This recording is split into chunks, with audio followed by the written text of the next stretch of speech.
एक और भी रीजन है, 10 को मेरी पत्नी का बर्थडे होता, 10 मार्च को, जिस दिन मेरी शादी हुई। तो दोनों लोगों के डेट ऑफ बर्थ को मैंने मैच कर दिया, याद रहे दोनों लोगों को 10-15 स्टार्ट। हाँ, तो क्या लिख रहा है, 10 और 250 के बीच के 4 के गुणज बताओ। मतलब वैसे आपको गुणज जो है उनकी संख्या लिखनी है, मल्टीपल्स, नंबर ऑफ मल्टीपल्स लिखना है।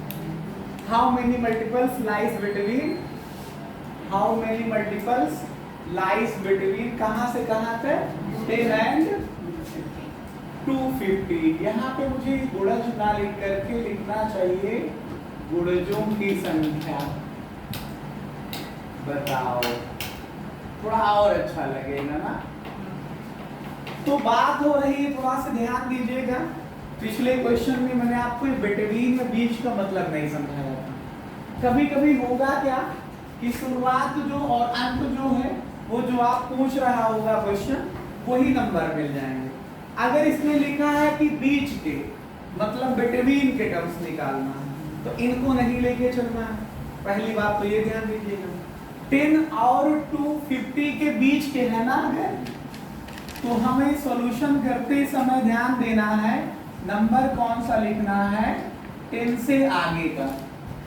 10 और 250 उनके बीच में कौन कौन आएंगे, 11 आएगा, 12 आएगा, 13 आएगा, 14 आएगा, 12 आएगा, 13 आएगा, 14 आएगा, 15 आएगा, 16 आएगा, ऐसे करते हुए 248 और 249 आ जाएंगे। ये बात समझ ले, बोले नहीं समझ पाए, बोले बोले समझ गए तो अच्छी बात है। फिर सुनिए,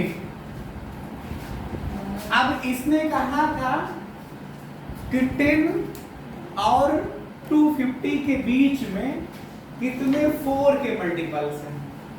4 के मल्टीपल्स का मतलब 4 के गुणज। आपको 4 के मल्टीपल्स में जानते कौन मिलेगा, 4 को 1 से मल्टीप्लाई करो 4 मिलेगा, 2 से मल्टीप्लाई करो 8 मिलेगा, 3 से मल्टीप्लाई करो 12 मिलेगा, फिर 16 मिलेगा, फिर 20 मिलेगा। तो यहाँ पे कौन पहला मिला, फिर ऐसे आगे 20, 24, 28, 32 एंड सो ऑन। लास्ट में चेक करो, चेक कर लो एक बार, 249 को पहले आप 4 से डिवाइड करिए, 4 के गुणज पूछा जा रहा है, करिए डिवाइड, इसको डिवाइड करिए तो कितने बार जाएगा, 6 बार जाएगा। बोलो 9 बचेगा वरना 2 बार जाएगा, 8 बचेगा, एक ज्यादा हो रहा है, तो यही एक नंबर इसमें घटा दीजिए, सब्ट्रैक्ट कर दीजिए। 249 में 1 माइनस करो तो कितना आएगा, तो हेंस मतलब अतः, लिखो इंग्लिश में लिख रहा हूं, हेंस मतलब अतः।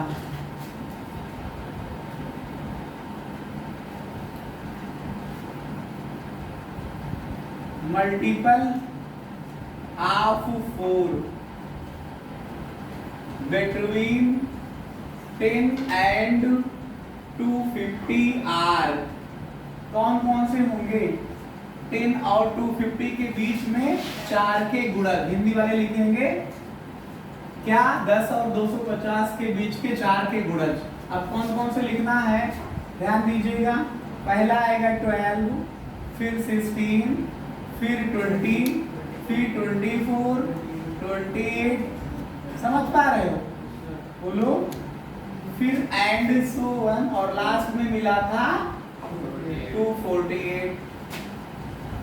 इसका फर्स्ट टर्म, अब ये एपी बन रही है, इसका फर्स्ट टर्म बताओ,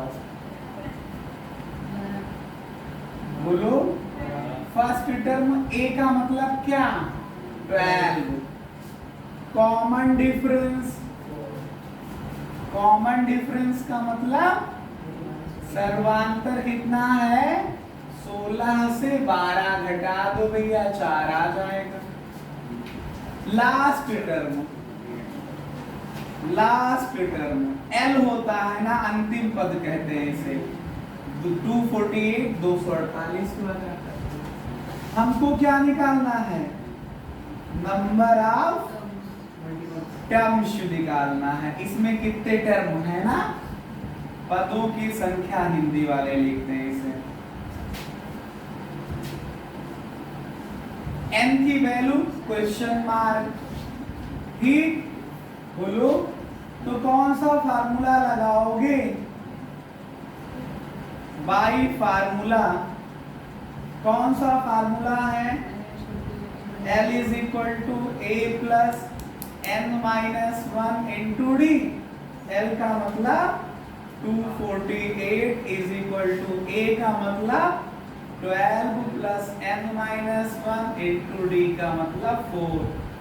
तो 248 इज इक्वल टू 12, इसको 4 से मल्टीप्लाई करो बच्चा, 4n माइनस का 4 आ जाएगा, आएगा ये। फिर उसके बाद इसे सॉल्व करें, ये आएगा 248 इक्वल्स टू 4n हुआ, 12 माइनस का 4 प्लस का 8 बचेगा, इसको इधर माइनस कर दो जाकर के, तो 248 माइनस 8 हो जाएगा, ये 4n आएगा। ये सब्ट्रैक्ट करोगे तो 240 आ जाएगा 4n, n निकालोगे तो 4 डिवीजन में चला जाएगा, 4 से भाग करो 240 को तो 60 आ जाएगा। तो हेंस लास्ट में आप लोग लिखेंगे हेंस मतलब अतः number of multiples of 4 lies between 10 and 250 is 60. Number of multiple of 4 lies between 10 and 250 is 60 है। इसका मतलब क्या हुआ कि 10 हुआ 250 के बीच में 4 के गुणज 60 है। ये आंसर हुआ, ठीक है, दैट्स ऑल।